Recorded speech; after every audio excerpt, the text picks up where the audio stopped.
Deixa eu contar, antes de começar, falar um pouquinho da minha história, né? Para quem não me conhece, meu nome é Leandro Rosadas, eu sou economista, pós-graduado em gestão de recursos humanos, com um mestrado não terminado em gestão estratégica de negócios.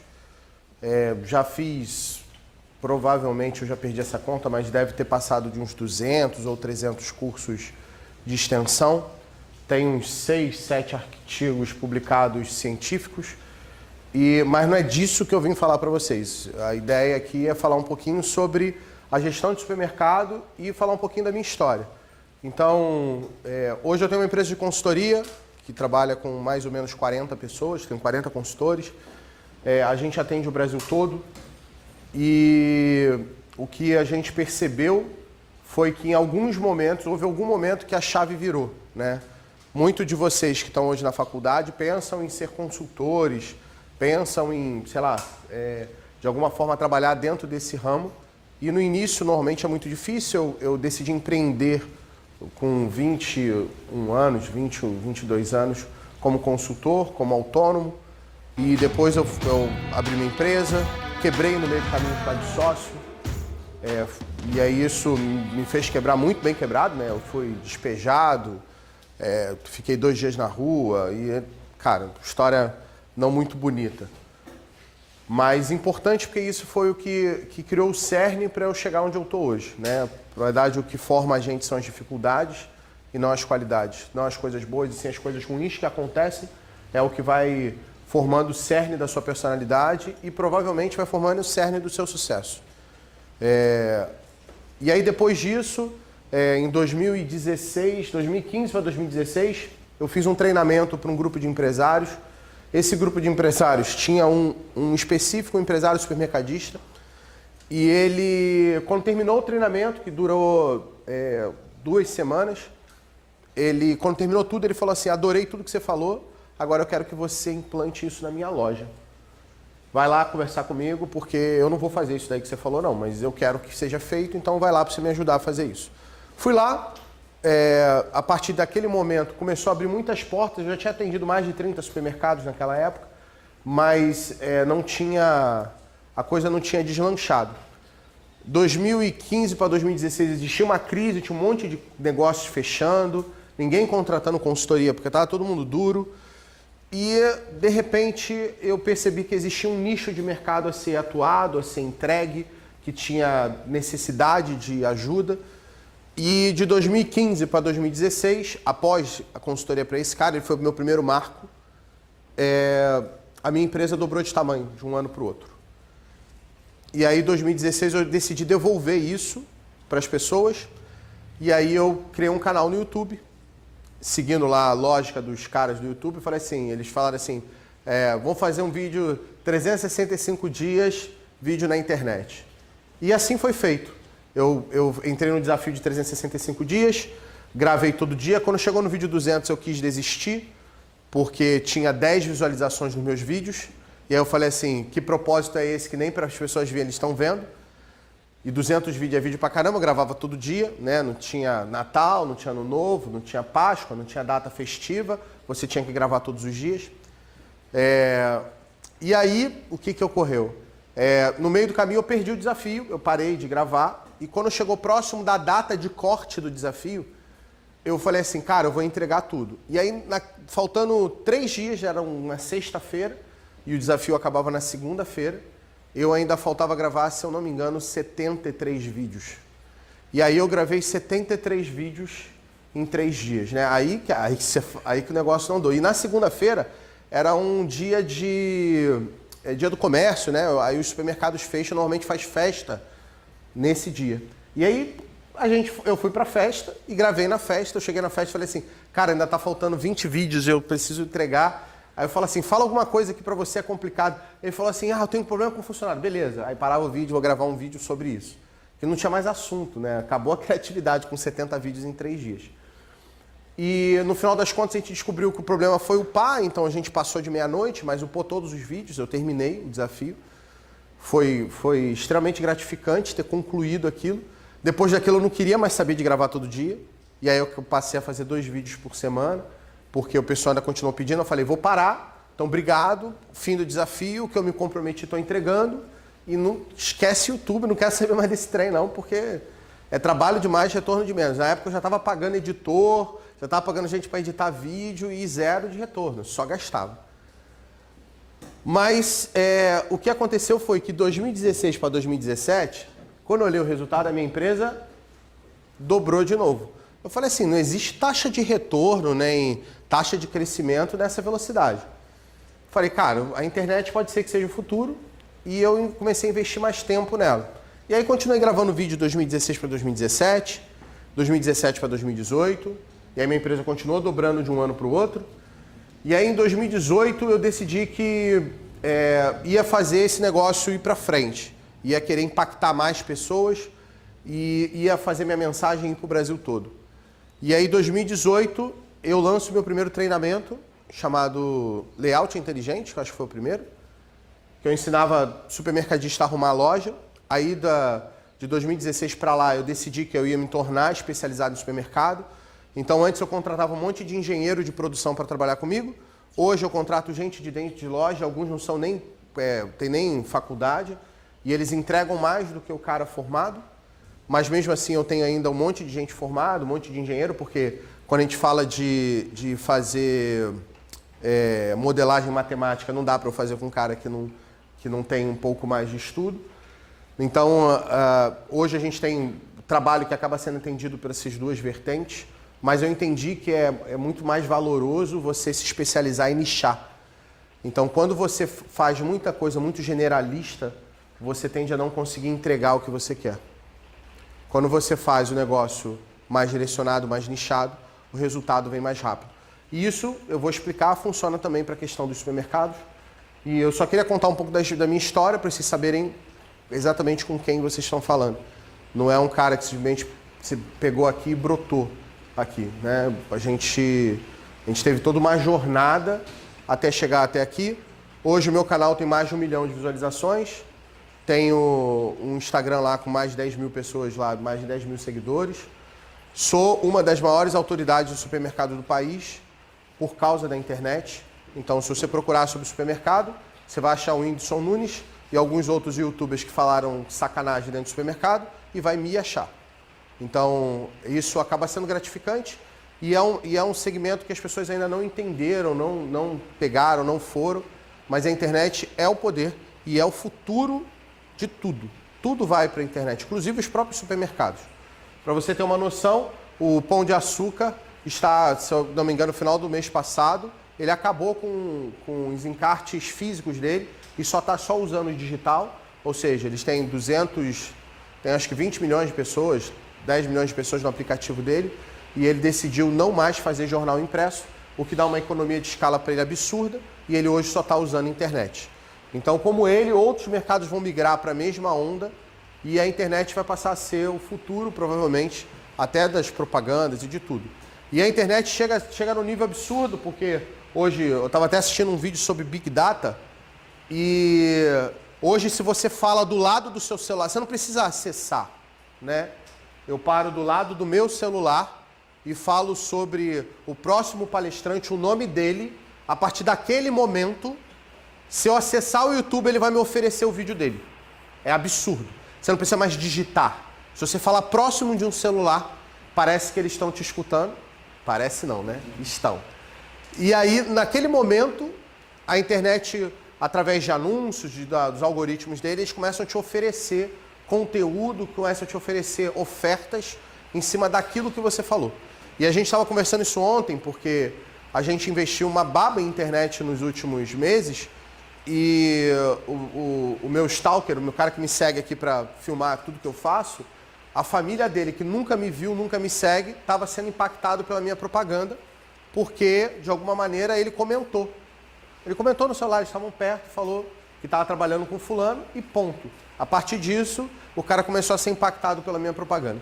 Então, no final das contas, é o futuro, é por aí que está o segmento seguindo, e eu quero falar, nesse momento, falar sobre um pouco mais básico, voltando um pouco, falando um pouco sobre mais a realidade do varejo, a realidade do supermercado, e o que realmente tem feito diferença para esse segmento, para vocês entenderem. É um segmento que está crescendo, Agora o Dom Atacadista no Rio de Janeiro resolveu, o Erasmo, que era do supermarket, uma das maiores redes, que era do Torres, que fatura 1 bi ano, saiu da rede e resolveu abrir o que eles chamam de Dom Atacadista e vai abrir 20 lojas nos próximos 2 anos.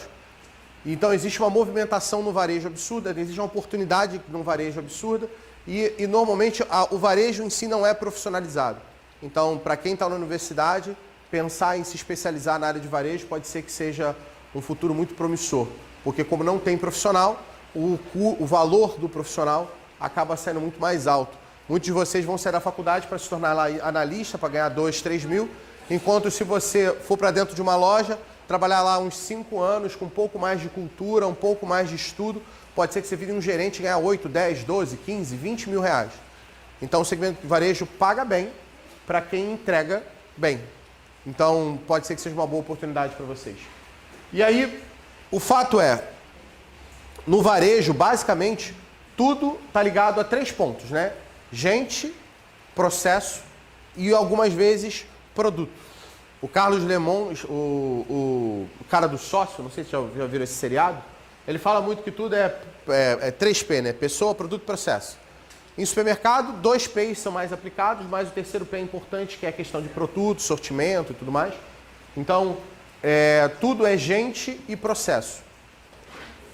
E aí tem um ponto complicado do varejo. Qual é o ponto complicado do varejo? Não tem processo. Você chega numa loja e ela não tem processo bem definido. Não existe. Então, tudo é feito baseado em processo, nas indústrias tem, mas no varejo não tem. Não tem métrica, não tem processo, não tem nada disso. Então, por causa disso que o varejo está necessitando de gente capacitada, gente que esteja buscando conhecimento, gente com um pouco mais de instrução do que tem hoje. Então, seguindo, o primeiro ponto-chave para mim é investir em processo. Qual processo? Todos. Como eu disse, como eu estava dizendo no início, esse é o futuro e é desse jeito que a gente impacta cada vez mais gente. Eu posso estar com uma sala lotada ou vazia, de qualquer jeito, colocando na internet, eu tenho lá 1.000, 2.000 pessoas sendo impactadas ao mesmo tempo. Então, de uma forma ou de outra, a mensagem sempre é levada para o máximo de pessoas possível. Então, voltando, o primeiro passo para você ter um supermercado de sucesso é você investir em processo. Quais processos? Todos. Vocês na faculdade aprendem o que é até processo. Não sei se aprendem, deveriam. Na gestão de qualidade ou na administração de métodos, organizações e métodos. Tem normalmente algum momento que vocês são impactados por entender o que é PDCA, o que é processo e etc.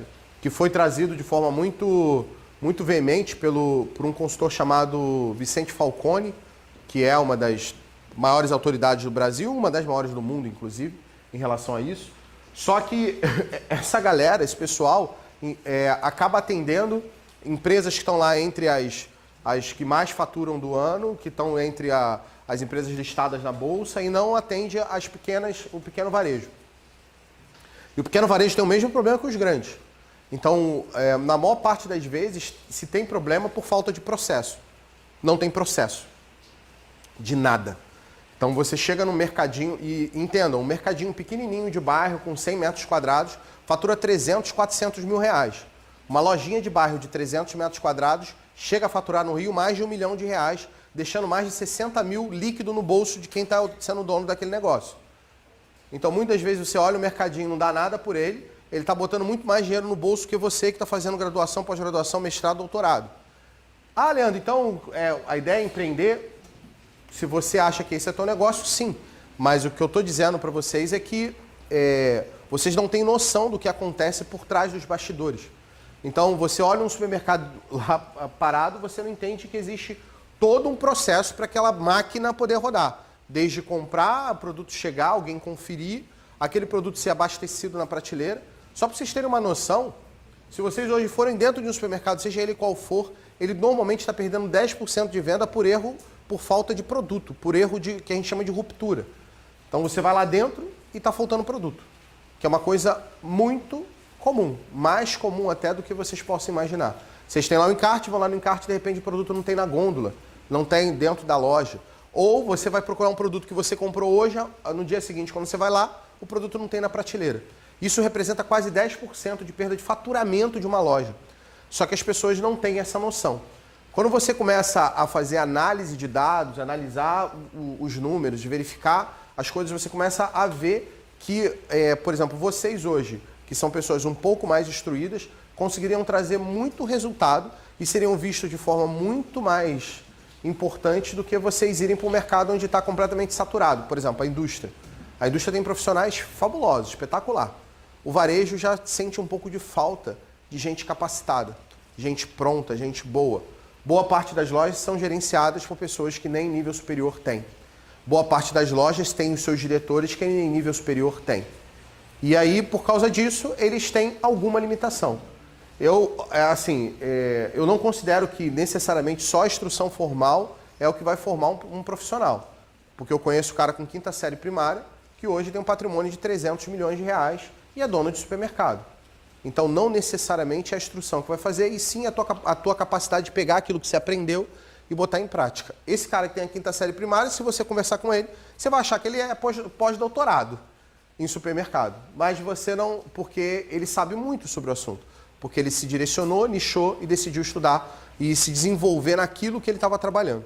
Então ele sabe muito mais do que você, que muitas vezes fez o curso superior porque está estudando de forma generalista e não decidiu se especializar num segmento. Então, minha sugestão é, saiam e se especializem num segmento. Isso vai fazer com que você cada vez se torne mais caro para o mercado, provavelmente. Foi o que eu fiz e eu, na época, como estagiário, eu saí como estagiário ganhar 400 reais, na época, isso tem muito tempo. Depois, quando eu fui para o meu segundo estágio, eu estava ganhando 600, 800 reais. E aí, quando eu saí do estágio, a primeira oferta de emprego me ofereceram 2.000. Com 6 meses depois, já estavam me pagando 4 pelo trabalho. Com 1 ano depois, estavam me pagando 2.000 para eu trabalhar um final de semana. Então, assim, você se torna mais caro do mercado a partir do momento que você realmente sabe, nicha aquilo ali, e isso vai fazer com que você se torne mais valoroso. Por favor. Sim. Nicho de mercado é você escolher um segmento. Por exemplo, no nosso caso, a gente se especializou em supermercado. Então, eu tenho uma empresa que é uma consultoria de gestão, mas direcionada para supermercado. Hoje, nem se eu quiser atender outro segmento, é muito complicado. Porque eu tenho um cara lá que arruma hortifruti, eu tenho um outro cara que trabalha de dentro de açougue, tem um outro cara que sabe de padaria. Então, se eu pegar uma loja de material de construção, eu vou ter dificuldade para atender porque o meu profissional é estritamente especializado. Ah, Leandro, mas eu trabalhei em 156 segmentos diferentes. Desde empresa de rastreador de carro, a loja de roupa, indústria de torta, indústria de refrigerante, indústria de guaraná natural. Eu trabalhei em um monte de segmentos. Loja de sapato, oficina mecânica, distribuidora de chinelo, entre outros. Eu trabalhei em um monte de segmentos. Só que o que a gente percebeu é que isso me tornava um generalista, mesmo que o meu foco fosse gestão, mas por não ser um especialista, aquilo eu ficava o tempo inteiro gramando e sempre vivendo de ciclo montanha-russa, né? Uma hora você está lá no ápice, outra hora você está lá embaixo. Uma hora você está lá no ápice, outra hora você está lá embaixo. Quando você nicha, normalmente, você ainda tem a variação, mas isso começa a virar uma crescente. Porque as pessoas te procuram porque sabem que você sabe daquilo, você é especializado naquilo. Então, por exemplo, você é um profissional na área financeira, top, mas você é nichado aonde? Eu sou da área financeira, mas eu vou querer me especializar em saber tudo sobre construtora. Quem fez isso se deu mal, porque aconteceu o problema que aconteceu no Brasil, mas um cara que entendesse de finanças custa 3, 4 mil, um cara que entendesse de finanças ligados por exemplo, a construtora, custava 20 mil reais no mercado. Porque é um segmento extremamente específico, o cara tem que entender de orçamento, o cara tem que entender como faz um orçamento de obra. Então, quanto mais especializado, mais direcionado por nicho, mais caro você é. Ponto. Se você falar assim, eu entendo de finanças, você custa X. Eu entendo de finanças do segmento tal, para aquele segmento você custa 3, 4X. Desse jeito. Fala. Esse negócio de você se especificar justamente numa área não pode segurar você em determinado ponto da história, por exemplo. Você se especializou em mercado. Nem todo mundo vai no mercado sempre. Nem todo mundo já tem no mercado, quer procurar, não necessariamente você, mas um especialista que entenda as coisas que nem você. Isso não é um pouco perigoso, assim? Então, eu também achava isso. Até eu entender que isso é o que isso que foi a virada na minha vida. Literalmente. De sair de ter uma remuneração de 4, 5 mil para alguns meses tirar mais de 70. Então, tudo depende do que você quer. E quanto mais nichado, pelo contrário, melhor e mais procurado você vai ser. Quanto menos nichado, ou quanto mais generalista, menos o mercado vai te pagar por isso. Porque como você tem um porradão de gente. Agora, como eu, não. Tem poucos. Porque eu me especializei. É isso que eu estou tentando te explicar. Então, quanto mais especializado, mais caro você é. E a tendência hoje é o cara virar generalista e não... Você tem que entender sobre tudo, porém você tem que ser especializado em alguma coisa. Porque é isso que vai fazer. Ou seja, a graduação, ela é importante, para te dar base, mas o que vai te fazer diferença é você ir para a tua especialização. E mais ainda, não só se especializar numa área específica, como se especializar em um segmento específico. Então, quando o cara pegar o seu currículo, ele vai te avaliar pelo perfil de empresas que você passou. Então, se, por exemplo, eu pego o seu currículo e você passou em construtora, você é foda em finanças, passou em construtora, passou em indústria de não sei o quê, indústria naval, e aí, porra, eu vou falar assim, é um profissional que custa 6 mil reais. Eu falo assim, beleza, eu não pago 2 para ela. Por quê? Porque o meu segmento é supermercado e ela não entende nada de supermercado. Ela não sabe o que é fechar um caixa do supermercado. Ela não entende o que é o ciclo financeiro de um supermercado. Ela não sabe fazer orçamento, ela não sabe o que é uma controladoria dentro do supermercado. Então ela não me serve. E aí eu não te pago 2, mesmo você valendo 10. Para o segmento naval, pode ser que eles paguem 20. Porque você entende do segmento naval. E é isso que o cara que está dentro da faculdade não entende. Então você é treinado para ser um generalista, porém o mercado quer especialista. E aí se especializar é procurar... E aí por isso que eu falei, vou me especializar em supermercado. Beleza, eu vou procurar oportunidades dentro daquele segmento. Então quero me especializar em finanças e supermercado. Então eu vou procurar vaga de finanças no varejo. Aí você começa a direcionar o que você quer. Não, eu quero trabalhar em indústria. Beleza, então você vai procurar vaga de finanças e indústria. Se o cara de supermercado te oferecer, tu não vai. Tu vai procurar o de finanças e indústria. No início, você grama um pouquinho, mas depois brigam por você no mercado. A verdade, se você realmente for muito bom, as pessoas de uma empresa vão te cantar para pegar da outra. Simples desse jeito. Então, é arriscado no início, porém você vale muito mais num segundo momento do que no início. Então, entender sobre o segmento é muito importante. Tem muitas minúcias, muitas, de um segmento para o outro, muitas. Eu já dei consultoria para 150 e poucos segmentos, então eu sei que é muito diferente, inclusive o profissional de uma área para outra. RH é tudo igual? Não é. Não é. Você pegar o RH de uma construtora não tem nada a ver com o RH de dentro do supermercado. Nada, nada. Não tem nada a ver com o RH de dentro de uma indústria. O trabalho é completamente diferente. O conceito básico é o mesmo. Né? Vamos pensar em gestão de gente, vamos dar treinamento para essa galera, vamos fechar a folha dele, vamos buscar uma política de benefícios para ele, mas os benefícios são diferentes. O que aquele profissional está buscando é outra coisa, o nível de instrução deles são diferentes. E aí o que ele vai buscar como benefício é diferente. Então, se você vem, você acaba dando ideias erradas e aí não funciona. Entendeu? O segundo ponto importante é você ter o que a gente chama de operação militar. O que é isso? É fazer dia sim, dia também a mesma coisa, e fazer dia sim, dia também o certo. Quando a gente fala de uma indústria, é muito fácil a gente dizer de fazer o dia sim, dia também, porque o cara produz a mesma garrafa de água. Então ela invasa todo dia, a mesma coisa. Você bota o rótulo todo dia igual. E aí alguém vai verificar se o rótulo, se a qualidade da água está... Vai pegar uma amostra e tal, vai ter indicador de processo, vai ter indicador de meio de processo, e está tudo certo. E aquilo ali é uma máquina rolando, que vai acontecer alguns problemas, eles têm lá políticas para poder tratar aqueles problemas e ajustar. Só que no varejo, todo dia a loja tem que estar arrumada, limpa, precificada, tem que estar abastecida, tem que estar com uma experiência de atendimento boa para o cliente. Então essa operação que eu digo, normalmente, na maior parte das vezes, não funciona. Quando o supermercado você chega, a loja está 100% abastecida, está com preço, você não encontra um pão mofado na área de venda, você entra no supermercado e as experiências são completamente diferentes. Vocês que moram aqui no Recreio, vocês forem no Zona Sul, vocês forem no Presunic, vocês forem no Vianense, as experiências de compra são completamente diferentes. E aqui no Recreio, inclusive, a loja que eu vejo mais cheia é o Zona Sul, que inclusive é o mais caro. Por que lá fica mais cheio? Vocês têm noção? Vocês moram aqui? Então, vocês vão em qual supermercado? No Mundial. Por que você vai no Mundial? Porque é mais barato. E tem mais variedade também. E tem mais variedade. Alguém mais mora no Recreio? Você vai em qual supermercado? Não vou no supermercado, Leandro. Eu? Hã? Você vai no Presunic. Por que você vai no Presunic?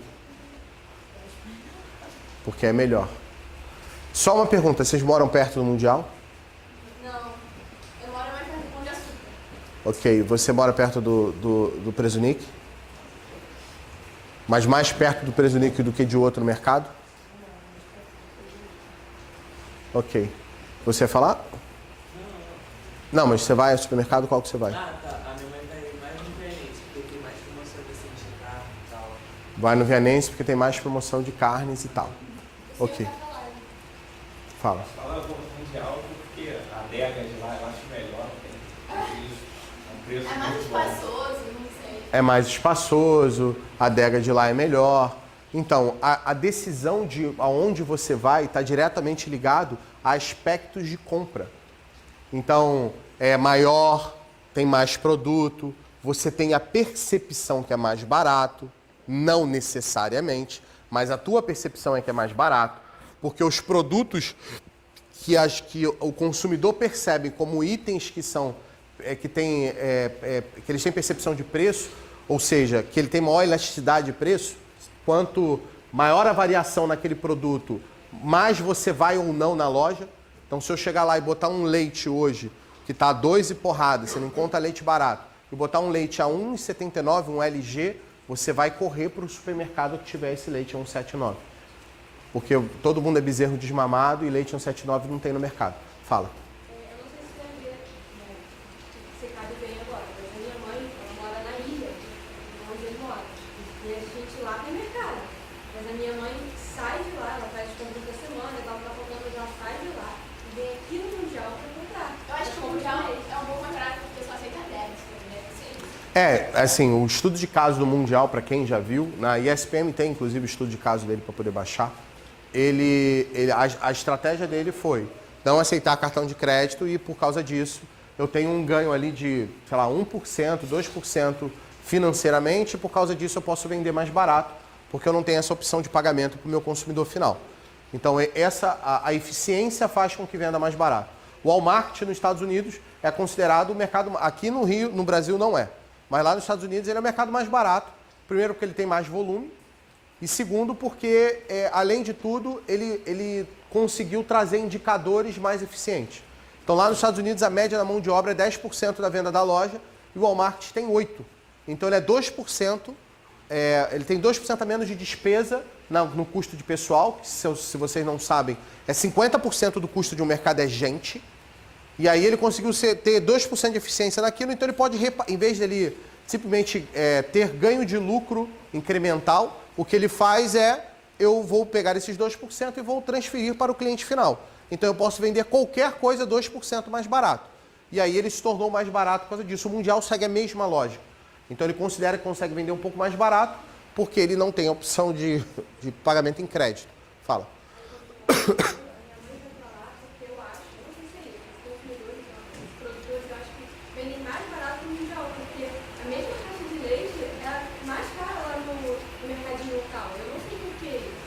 Não. Vai falar comprar em quantidade. E sim, o Mundial tem maior poder de compra, por causa disso ele consegue ter por causa de volume ele consegue ter mais preço. Mas muitas das vezes não é muito mais preço não. Tá? No segmento de supermercado não acontece você falar assim, eu compro 20% mais barato, isso não existe. É 5, 4, 3, 6, estourando 10. Mas que não dá essa diferença toda. Você vai lá olhar no Mundial, muitas vezes está vendendo leite a 1,99 e está todo mundo vendendo a 2,50. É estratégia, é price. Na verdade, o segmento do supermercado está avançando em tecnologia, então eu posso muito bem pegar tudo que eu recebo de bônus, tudo que eu recebo de vantagem de vários fornecedores, juntar todos aquele financeiro e jogar num único item, jogando aquele item com o custo dele para baixo, para eu poder vender ele mais barato. Porque você tem percepção no leite, você não tem percepção na alcaparra. O Mundial ele não é barato, o Mundial é um mercado caro, como Guanabara, é um mercado caro, é um dos mais caros do Rio de Janeiro. Porém, você vai no Guanabara porque você tem a percepção de ser barato, porque ele vai lá e bota leitinho a R$ 7,99, que nem o fornecedor vende a esse preço. Então você acha que é mais barato, você tem a percepção de ser mais barato, mas ele não é, porque você só não vive de leitinho e leite, e nem de contrafilé. Você quer de vez em quando comer um fígado, você quer comer uma alcatra, você quer comer uma 100, você quer fazer, sei lá, um estrogonofe, e aí você vai comprar as outras coisas que não estão em promoção, mas você aproveita para comprar tudo lá, porque está tudo em promoção, né? Lá é mais barato, e aí você não olha o preço mais, porque inclusive você não tem percepção de tudo. A gente, por exemplo, pegou e mapeou e descobriu que o consumidor tem percepção em cima de 61 itens. E esses 61 itens é o que faz diferença para o cara comprar ou não dentro do supermercado. Então, se esses 61 itens estiverem mais barato, se o mercadinho de bairro pegar esses 61 itens e botar mais barato que o Mundial, você vai fazer a tua compra de mês no mercadinho de bairro. Para que você vai para o Mundial? Lá tá barato quanto? Ah, mas eu vou no Mundial porque lá tem mais sortimento, tem mais variedade. Então eu, por exemplo, aqui no Recreio, me mudei há pouco tempo para cá, eu vou no Zona Sul. Por quê? Porque o Zona Sul é melhor, é mais barato? Não. Porque no meu caso, o Zona Sul tem produto que não tem, só tem lá, não tem outro lugar. O pão dele o pão integral, inclusive, acabou, não está faltando, e é um grande erro dele, vem da França. E aí teve um problema de relação Brasil-França aí há um tempinho aí atrás, uns meses, e aí não estava vindo pão, mas o pão dele é francês. Vem um pão francês para ser servido ali. Legal, eu quero aquele pão. E você não vai encontrar isso em nenhum outro lugar. Não, pelo contrário. Eu vou lá por causa disso. Eu vou lá por causa do sortimento. O Zona Sul e o Zona Sul tem praticamente o mesmo produto, né? É, não. O Zona Sul, tanto o Zona Sul como o Pão de Açúcar, para se diferenciar, tem produtos que são exclusivos. Tem vinhos que tem no Zona Sul que só tem no Zona Sul. Porque ele fechou uma parceria com empresas de fora e importou e falou assim, beleza, para o Brasil a exclusividade é minha, se você quiser, senão eu não te compro. E ele fez isso para se diferenciar, porque ele se diferencia por sortimento. Alguém que recebe encarte do Zona Sul em casa? Alguém escutou carro de som do Zona Sul em casa? Você é impactado por propaganda do Zona Sul na internet? Não! Você vai no Zona Sul porque você sabe que lá tem. Quem compra no Zona Sul vai lá porque tem. Só tem lá. Tem café que a gente foi comprar que só tem lá. Não tem em nenhum outro lugar. Não tem outro lugar do Rio, não tem como achar esse produto. Se eu quiser, eu tenho que ir lá. E a gente foi nos outros mercados para procurar, tá? Eu fui nos outros mercados para procurar. E não tem, só tem lá, eu tenho que ir lá. E aí ele me amarra por causa disso. Então a estratégia de negócio do Zona Sul não é te vender por preço, e sim por qualidade, sortimento, variedade. Tanto é que não tem Zona Sul em Campo Grande. E não tem Zona Sul lá na Baixada Fluminense. Não tem. Porque o público-alvo da Baixada Fluminense não está buscando sortimento. Está buscando preço. Por quê? Baixo nível de renda, o cara quer produto básico, de cesta básica. Então você tem que estar barato na cesta básica, ter sortimento das outras coisas, mas porém, só para você ter uma noção, a margem do Zona Sul deve ser acima de 40%. A margem dos supermercados é 28,5%. Ele tem 12,5% a mais de margem, então ele pode vender menos e ele vai ganhar mais. E não é o caso, né? O Zona Sul, se eu não me engano, pela última revista que eu vi lá, é uma empresa de 1 bilhão ano. O supermercadinho Zona Sul fatura 1 bilhão ano. O lance é que os negócios de supermercados dão muito dinheiro. São dos poucos negócios que eu conheço que são negócios de bilhão. O Mundial fatura 3,6 bi. O Guanabara, se eu não me engano, está em 5,5 bi. Esses números não tem divulgado no mercado, mas a gente tem mais ou menos a noção. O Supermarket fatura acho que 5 bi também. E a gente não tem noção disso. O mercadinho que você vai é bilionário. Olha que lindo, né? Você achou que era só a indústria que chegava lá? Fala.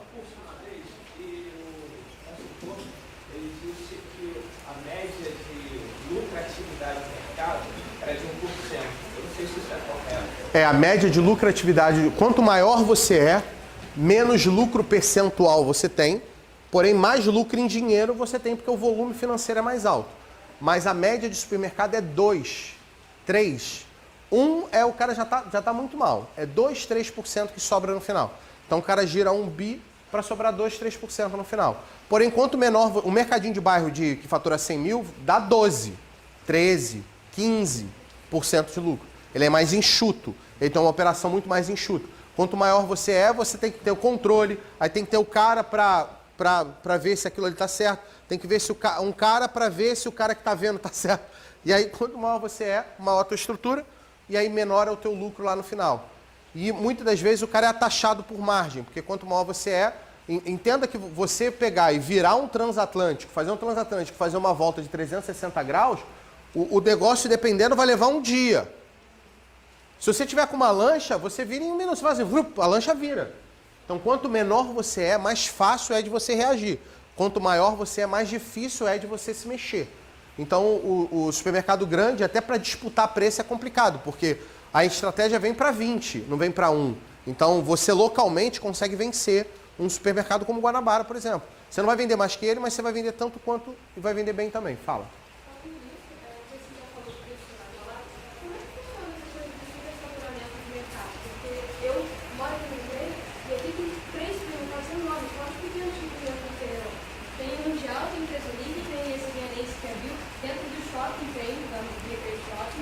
Só para você entender, existe uma pesquisa que diz o seguinte: a cada 4 pessoas, uma família em média, são de 4 pessoas no Brasil, uma família média de 4 pessoas consome R$ 1.350 de comida por mês. Então, faz a conta. Qual é a população daqui?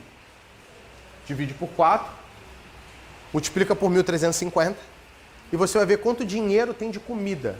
E é absurdo. Eu tenho muito aluno meu que é de cidade interior. Aí ele fala assim, não, é porque minha cidade é pequena, tem 40 mil habitantes.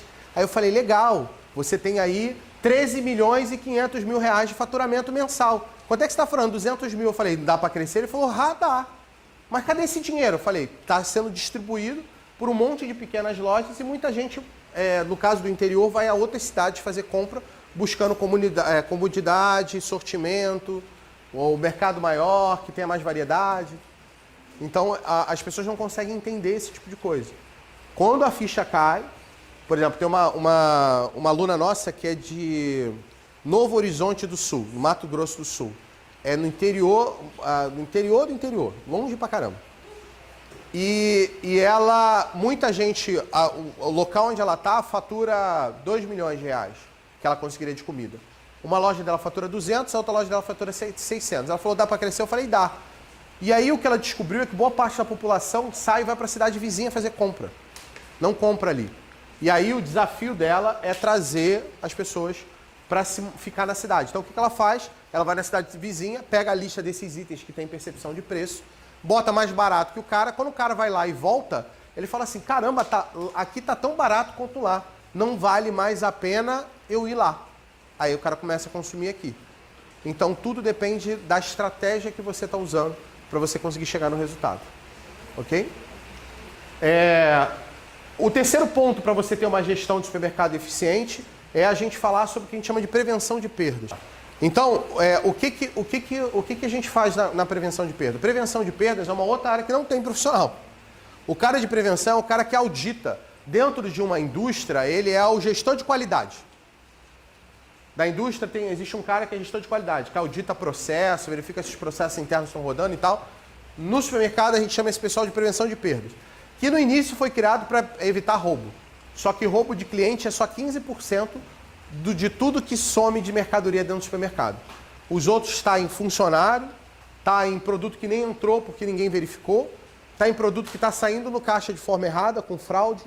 Então e hoje existe tecnologia para tudo, né? Existe, por exemplo, existe software hoje que você passa um pack de cerveja, só registra uma lata e o sistema trava porque as câmeras por sensor percebem que você está fraudando caixa. A Amazon, você entra e não faz, você entra, passa o celular e pega os produtos e sai. Não sei se vocês viram esse vídeo nos Estados Unidos. Pena, eu devia ter colocado. E aí eles entram e saem e não passam nada, não tem ninguém no caixa, não tem ninguém para atender, ele pega o produto e sai. E através de sensor e câmera e inteligência artificial por trás, ele sabe quando você fez esse movimento, você pegou um produto e ele registra que você pegou o produto. Se você pegar e devolver ele, ele vai lá e tira do teu carrinho. Quando você sai da loja, ele já debita do teu cartão. Isso não é perigoso? Só Então, é perigoso? É, mas a Amazon quebrou todo o segmento de livraria dos Estados Unidos. A Amazon está indo para o supermercado e eu acho que ela vai estar causando impacto na Walmart. Aqui já tem supermercado que você só passa as coisas sem gente. Sim, que a gente chama de self-checkout. Só que o negócio é mais bizarro ainda. Você não passa. Mas aí por isso que... Por que botaram o self-checkout? Por economia de custo. Eu posso ter 3 ou 4 self-checkouts para uma pessoa operar. Fica uma pessoa te olhando. Não sei se você reparou. Sempre tem alguém te olhando. Sempre tem alguém te olhando. E aí essa pessoa que está te olhando está vendo se você não está fazendo merda. Não está passando produto por fora. Se você tentar fraudar, você vai ver que você vai ser abordado. Sempre tem uma pessoa olhando. Só que é uma pessoa para 4 checkouts. Ó a economia, são 4 empregos a menos. 3, né? Então, por isso estão instalando self-checkout. Para ter menos operador de caixa na ponta. Sim, sim. Eu acho que dá... O retorno é 3 meses do investimento. Um self-checkout é bem mais caro, acho que não chega ao dobro, acho que é 50% a 60% de um caixa, porém você recupera o dinheiro em 2, 3 meses com salário. Porque todas as empresas estão no lucro real, tem um custo trabalhista em torno de 60%, 70%, então um funcionário que ganha R$1.000 custa quase 2 para o cara. Você tem que, além de tudo, para você ter uma boa gestão de supermercado, você tem que pensar em como você vai gerenciar a parte comercial dele, que normalmente é compras, estratégia de vendas e tal, e a parte de estoque. Como é que gerencia um estoque hoje de um mercado? Como é que você faz a gestão de estoque hoje? Se você chega nas lojas, e assim, quanto maior o seu estoque, normalmente maior é a perda desses produtos. A gente fala de produtos comestíveis, produtos perecíveis, produtos que têm data de validade. A data de validade hoje representa quase 30% da perda que tem dentro de um supermercado. 30%. Então, e quando a gente falou ali, ele falou, quanto que é o lucro de supermercado? 1, 2, 3%? As perdas de um supermercado são baseadas em 2%. Então, quando eu falo de 3% de lucro e 2% de perda, a gente está falando aqui de quase 50%. Se eu tirar a perda, eu aumento o lucro da empresa em quase 50%. Então, hoje os supermercados estão investindo consideravelmente em reduzir perda, em gerenciar melhor os seus estoques. Eu tive semana passada no Intercontinental, lá para conversar com os caras, são 22 lojas e tal, e percebi lá que existe demandas para você tornar mais eficiente a gestão de estoque dele. Que hoje tem um CD e tem as lojas, e eles precisam fazer essas transferências para as lojas e precisam garantir que não haja ruptura dentro da loja. E aí você tem um problema, porque eu tenho que ter estoque no CD, eu tenho que ter estoque na loja, e eu tenho venda para o consumidor final. E aí eu tenho que acertar esse lead time entre a mercadoria sair daqui e vir para cá, e daqui ir para a área de venda para ser vendida. E muitas vezes essa coisa descasa. Para você ter uma noção, 10% da perda do supermercado acontece por ruptura, mas não por ruptura porque não tem a mercadoria, não. Ruptura porque a mercadoria está lá no estoque e por algum motivo ela não foi para a área de venda para vender para o consumidor final. Então, por causa disso, se perde muito dinheiro. E são coisas tão básicas, tão triviais, que eu posso estar falando para você, isso é básico, isso é... Só assistir lá na aula, lá eu entendi, é fácil fazer. Na prática, não é. Porque quando você faz simulação, e se alguns de vocês já tiveram planejamento de produção, planejamento de estoque, e fizeram contas disso na faculdade, vocês vão fazer isso hoje para gerenciar 21 mil itens dentro de um supermercado. E aí você adivinha, você não consegue nem parar para fazer a conta desse negócio. E aí você não consegue ter a perspectiva correta do tempo, de como vai fazer, de quanto tem que entrar esse estoque. E aí o ponto dos pontos chaves aqui é a questão da tecnologia, que a gente vai mostrar, mas a tecnologia hoje é o futuro. Os supermercados estão substituindo coisas para conseguir trazer tecnologia. Na China, não é um supermercado que nem da Amazon que o cara entra e compra. É melhor, é um Uber. Você chama para um ônibus na tua porta, você entra, loga e compra e sai. E já debitou do teu cartão e tu vai para dentro de casa e o ônibus vai embora, sem motorista. Tudo automatizado. Ou seja, o mercado vai à tua porta 100% automatizado. Simples desse jeito. E funciona. Então, inclusive, o que tem de mais, se vocês quiserem saber qual é o futuro do varejo no mundo, você tem que ir na China. Eles estão avançados anos do resto do mundo inteiro. Então, E o Brasil está muito atrás. O Rio está muito atrás. Se você for para São Paulo, é outra coisa. Os supermercados em São Paulo, eles trabalham em outra velocidade, a outro ritmo, que eles entregam é muito diferente. Coisas que a gente está errando aqui, lá já erraram e já estão avançando muito mais rápido. E se for alguns outros lugares do país, então vocês vão ver que o negócio não anda. Inclusive, eu não entendo porque o pessoal no Rio fica abrindo milhões de mercados dentro do Rio. Em Campo Grande tem 400 supermercados. A menos de 1 quilômetro tem um supermercado mais próximo. E as pessoas não entendem que se elas fossem para o interior do país, tem muito mais oportunidade, se abriria, faturaria mais, com mais margem, seria muito mais saudável do que abrir mais outra loja dentro do centro urbano como o Rio e São Paulo. Só que elas não têm essa visão. Só para vocês terem uma noção aqui, ó. Por exemplo, uma seção de FLV, que é frutas, legumes e verduras. Eu tenho um estoque na loja de no máximo 2 dias. E aí eu tenho estoque no CD de 4 dias. Então tem uma média de estoque de 3 dias. Ou seja, eu tenho mercadoria que vai do CD para a loja e da loja para a área de venda. E aí eu tenho que ter uma média de estoque em dias aqui para poder falar. Dentro do supermercado a gente chama isso de cobertura, né? Cobertura de estoque. Então cada um dos setores dentro do supermercado, existe lá os dias de estoque aceitáveis que tem dentro dele, existe os dias de estoque aceitáveis que tem dentro do CD para poder fazer a transferência e a média. Só que a média de um supermercado para ser saudável seria 21 ou 28 dias. E no Rio, nenhum supermercado consegue ter 21 dias.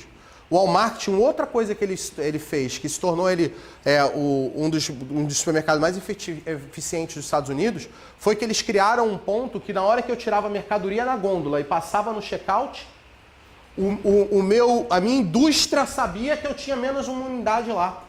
E aí ela já começava a falar assim, podemos produzir mais para entregar para o Walmart, X unidades, distribuidora vem buscar, entrega lá, ou transportadora vem buscar, entrega lá na loja tal da Walmart, 10 unidades, que tem menos 10 unidades agora, e nesse exato dia, amanhã, já vai começar a dar ruptura. Então você tem que entregar hoje essas 10 unidades, porque ele vende em média até a próxima entrega.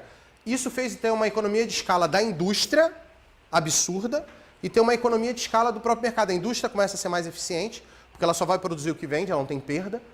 E aí, por causa disso, ela consegue ter uma margem de lucro melhor e consegue, no final das contas, ter um preço mais eficiente. Então, isso nos Estados Unidos funciona assim. No Brasil, não. Não estava desse jeito e ninguém ainda conseguiu nem implantar isso que eu estou falando. Lá, o Walmart já funciona desse jeito. A outra coisa que vocês precisam... O que é a controladoria? A controladoria é um setor... Como a prevenção de perdas audita a loja, a controladoria audita tudo o que acontece da retaguarda, por exemplo, de um supermercado. Então, a controladoria vai auditar os balanços para ver se foi lançado certo. A controladoria vai auditar para ver se todas as notas pagas estão com todos os boletos pagos têm nota condizente com aquilo ali e se realmente a mercadoria entrou. A controladoria vai verificar se os processos internos estão sendo feitos de forma correta. A controladoria vai verificar se não está tendo fraude na área de compras. A controladoria ela vê todos os processos da parte de retaguarda.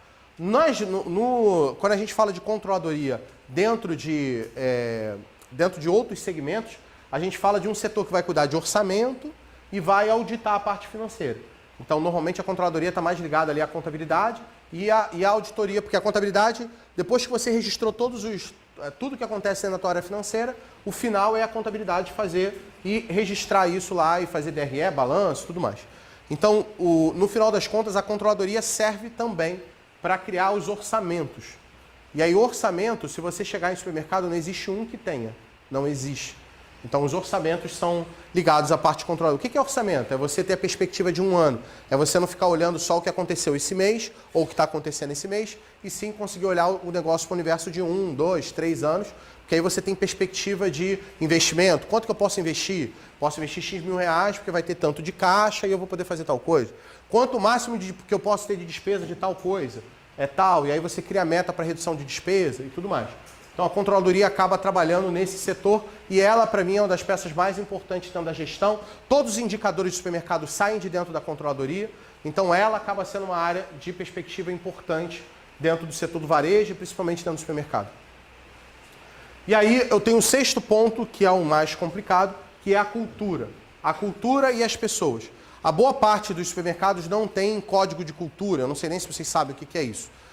O código de cultura nada mais é do que você ter muito claramente missão, visão, valores e dos valores, o que daquilo ali realmente a empresa espera que você tenha. Ou seja, na minha empresa você tem que ter o valor que um dos nossos valores lá da consultoria é aprender e ensinar. Ou seja, todo mundo lá tem que ter a perspectiva que você vai estar o tempo inteiro aprendendo coisas novas e vai estar sempre ensinando, seja para o seu colaborador do lado, seja para o seu cara acima de você, seja para o nosso cliente.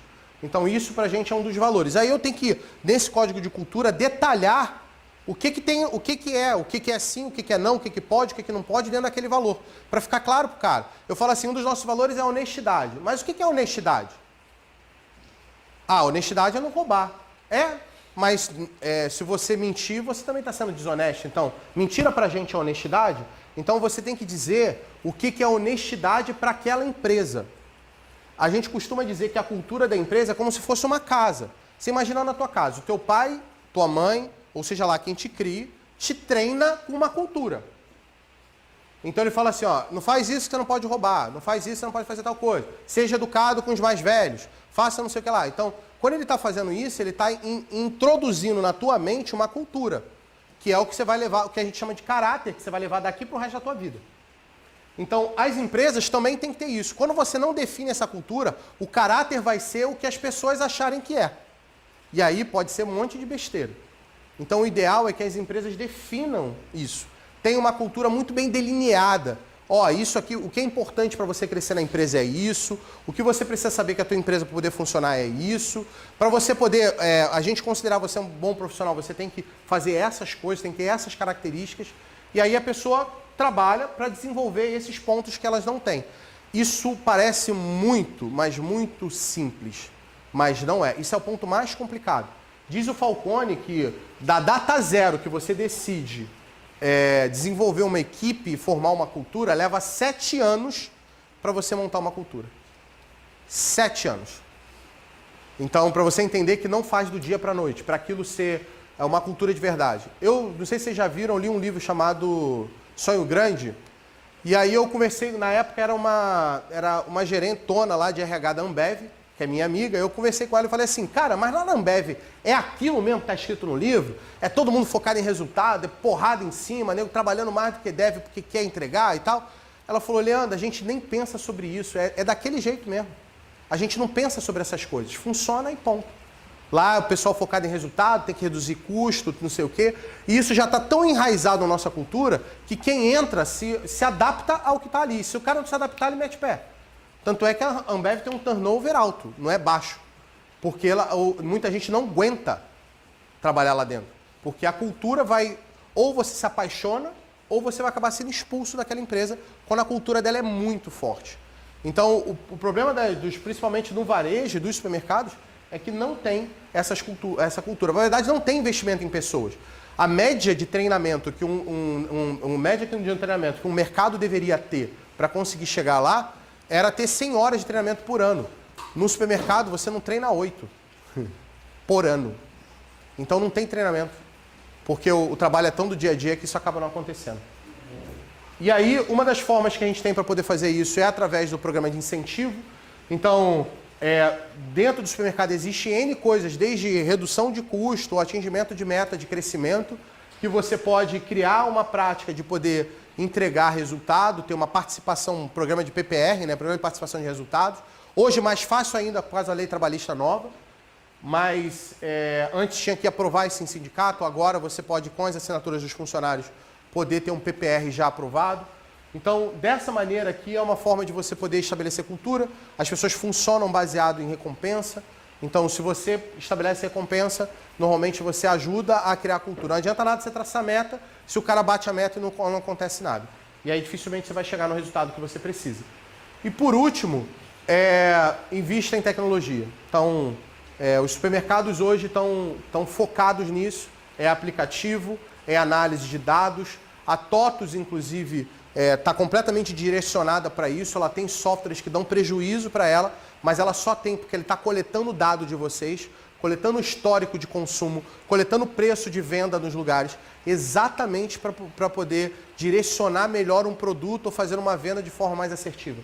Então, o futuro do varejo como um todo é baseado na tecnologia, é baseado em análise de dados, é baseado em estudos de CRM que o pessoal tem feito. Hoje você sabe o produto para vender para quem. Então hoje existem aplicativos com inteligência artificial por trás, que eu vou lá, por exemplo, eu não bebo cerveja, não bebo nada.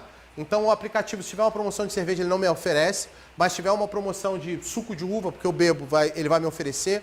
Então ele começa a ter uma pequena inteligência por trás para me oferecer produtos que são mais assertivos, que eu consumo, do que de verdade ficar te oferecendo coisas que você não consome.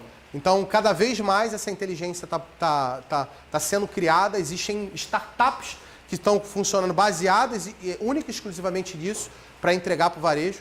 E isso aqui necessariamente é o futuro de como as coisas vão funcionar. E quando a gente diz de tecnologia, não é só tecnologia de app, mas é de informação, de você gerar, dar clareza para os funcionários.